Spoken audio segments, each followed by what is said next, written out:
ಮೂರ್ಖ ಒಂಟೆ. ವರ್ತಕನ ಬಳಿ ಒಂಟೆಯೊಂದಿತ್ತು. ಸಾಮಾನು ಹೊತ್ತು ಹೊತ್ತು ಬೇಸರವಾಗಿ ಅದು ಕಾಡಿಗೆ ಓಡಿ ಹೋಯಿತು. ಅಲ್ಲಿ ಅದು ಹುಲ್ಲು ಮೇಯುತ್ತಿದ್ದಾಗ ಕಾಡಿನ ರಾಜನಾದ ಮುದಿಸಿಂಹ ಎದುರಿಗೆ ಬಂದಿತು. ಒಂಟೆ ಸಿಂಹಕ್ಕೆ ನಮಸ್ಕರಿಸಿ ನನ್ನನ್ನು ಕಾಪಾಡಬೇಕು ಎಂದು ಬೇಡಿಕೊಂಡಿತು. ಆಗಲೇ ಅಭಯ ನೀಡುತ್ತೇನೆ, ನೀನು ನನ್ನ ಕಾಡಿನಲ್ಲಿ ಇರಬಹುದು ಎಂದಿತು ಸಿಂಹ. ಸಿಂಹಕ್ಕೆ ನರಿ, ಕಾಗೆ ಮತ್ತು ಹುಲಿಗಳು ಮಂತ್ರಿಗಳಾಗಿದ್ದವು. ಪ್ರತಿದಿನವೂ ಸಿಂಹಕ್ಕೆ ಆಹಾರ ಒದಗಿಸುವುದು ಅವುಗಳ ಕರ್ತವ್ಯವಾಗಿತ್ತು. ಮಳೆಗಾಲ ಬಂತು. ಸಿಂಹಕ್ಕೆ ಯಾವ ಆಹಾರವೂ ಸಿಗಲಿಲ್ಲ. ಈಗೇನು ಮಾಡೋಣ ಎಂದಿತು ಕಾಗೆ. ಆ ಒಂಟೆಯನ್ನು ಆಹಾರವಾಗಿ ಕೊಟ್ಟರಾಗದೆ ಎಂದು ಕೇಳಿತು ನರಿ.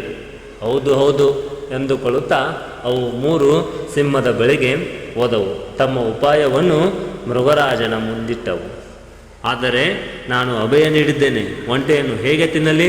ಅದು ಪಾಪವಲ್ಲವೇ ಎಂದು ಕೇಳಿತು ಸಿಂಹ. ನೀವು ಒಂಟೆಯನ್ನು ಕೊಂದರೆ ಪಾಪ, ಆದರೆ ಅದು ತಾನಾಗೇ ನಿಮಗೆ ತನ್ನನ್ನು ಅರ್ಪಿಸಿಕೊಂಡರೆ ಎಂದು ಪ್ರಶ್ನಿಸಿತು ನರಿ. ಆಗ ನೋಡೋಣ ಎಂದಿತು ಸಿಂಹ. ನರಿ, ಕಾಗೆ, ಹುಲಿಗಳು ತಂತ್ರವನ್ನು ಯೋಚಿಸಿಕೊಂಡು ಒಂಟೆಯೊಡನೆ ಸಿಂಹದ ಮುಂದೆ ಬಂದು ನಿಂತವು. ಮೊದಲು ಕಾಗೆ ಹೇಳಿತು, ಮಹಾರಾಜ, ನೀವು ಉಪವಾಸ ಇದ್ದೀರಿ. ನಾವು ಎಷ್ಟೇ ಪ್ರಯತ್ನ ಪಟ್ಟರೂ ಆಹಾರ ಸಿಗಲಿಲ್ಲ. ಆದುದರಿಂದ ನೀವು ನನ್ನನ್ನೇ ತಿನ್ನಿ. ಛೇ, ಎಲ್ಲಾದರೂ ಉಂಟೆ?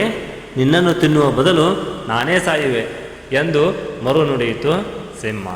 ಹಾಗಾದರೆ ನನ್ನನ್ನು ತಿನ್ನಿ ಎಂದಿತು ನರಿ. ಎಂದಿಗೂ ಇಲ್ಲ ಎಂದು ಉತ್ತರಿಸಿತು ಸಿಂಹ. ಹುಲಿಯೂ ಹಾಗೇ ಹೇಳಿತು. ಸಿಂಹ ಒಲ್ಲೆ ಎಂದಿತು.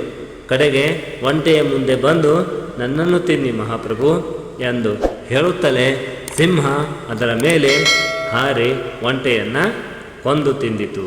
ದುಷ್ಟರಿಂದ ದೂರವಿರುವುದು ಲೇಸು.